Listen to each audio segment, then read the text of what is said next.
Jerusalem. East Jerusalem, long the emotional heart of Palestinian life, is now the fiery soul of its discontent.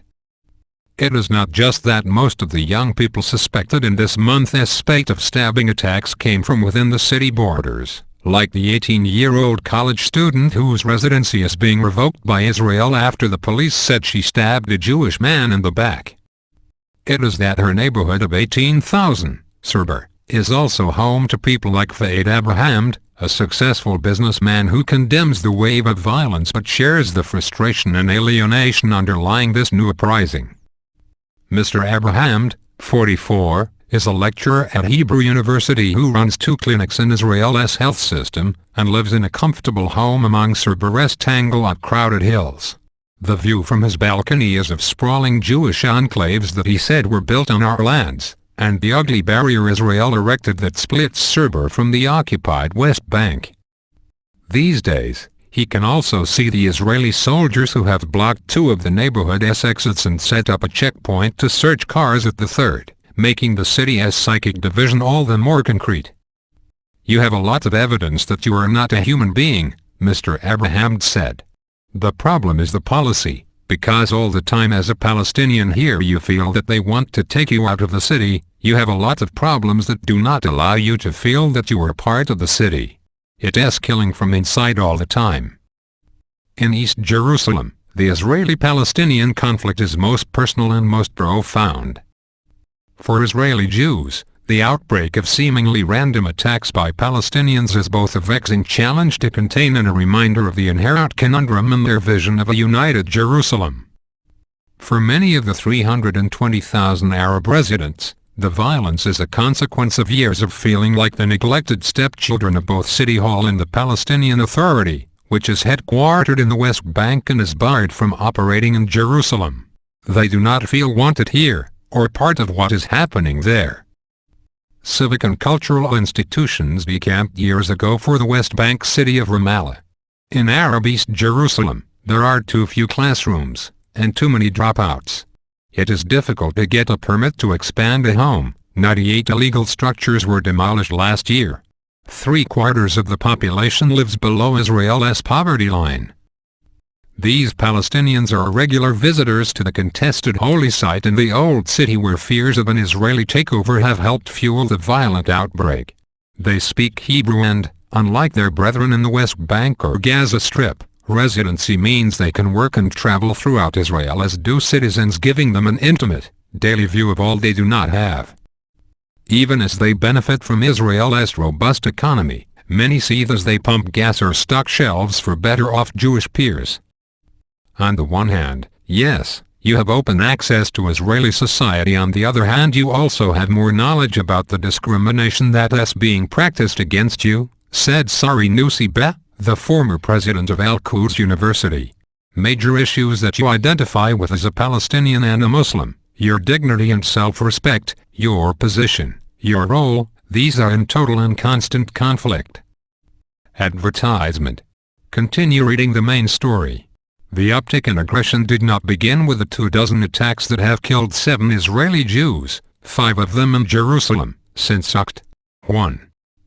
At least 16 suspected assailants have been shot dead by Israelis, including 4 Saturday, along with more than 20 other Palestinians in clashes with security forces.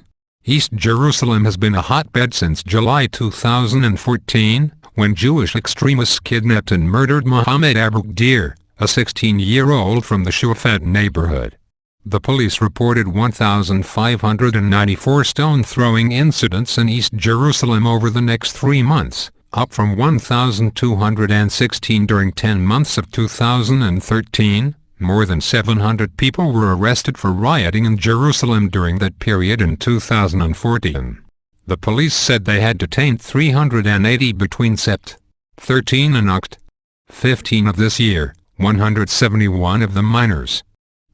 Yehuda Yemeni, who spent 15 years working in East Jerusalem for Israel's Shin Bet security agency, blamed toxic incitement that riddled textbooks in local schools until a few years ago. You get a generation that has grown up with the messages that a Jew is someone who comes to harm us, and endangers our religion, he said. Even those who define themselves as secular have a lot of religious motifs. And there is a conflict between the modern, dynamic Israel they see and the narrative of the evil Israel that want to succeed. Arab East Jerusalem is not a single place but a series of some 24 disparate satellites. There are isolated villages like Serber, Jabal Mukaber and Isaiah, where Israelis rarely venture, but also relatively upscale and accessible Beit Hanina, where international aid workers and diplomats live and Israelis flock for hummus.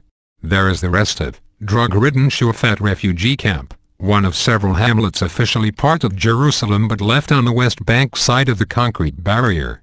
And there is the old city itself, where the cobblestone streets have been nearly empty since the stabbings. Israel captured it all from Jordan in the 1967 war, and expanded Jerusalem's boundaries to 27 square miles from 2.3. Israel's annexation was rejected by the United Nations, and most of the world considers the territory occupied. Today, 200,000 Jews live beyond Israel's original border, most in new developments widely considered illegal settlements like those Mr. Abraham can see from his balcony, 2,000 scattered amid the Palestinian enclaves. Israeli leaders claim the entire expanse as their undivided capital. Palestinians see East Jerusalem as the capital of their future state. International road maps for a peace imagine Palestinian control of Arab areas and Israeli control of Jewish ones, with a special arrangement for the old city and its surroundings.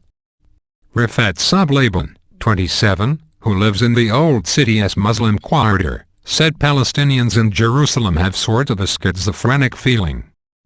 Yuri living among Israelis, Yuri supposedly residents to whom the same law applies, you really see it as not applied equally, he said. The devolution of East Jerusalem, in many ways, was driven by the Oslo Accords that set up the Palestinian Authority in the 1990s. Ramallah, the seat of the provisional government, became the beating pulse of society. Trade unions and activists set up shop there, while storied theaters and cafes off Jerusalem's Salahaddin Street shut down. In Jerusalem now, the nightlife is filled with bats, Mr. Nussi lamented. Zakaria El-Kak, an Al-Quds professor who traces his roots in Jerusalem back 1,400 years, said that Ramallah had abandoned the city, with leaders invoking it as a token but doing nothing to solve day-to-day problems. Their words don't go into deeds, he said. The society is in turmoil. Internally, they are fighting with each other. There is no law and order. The protest, he added, is not limited to the Israelis.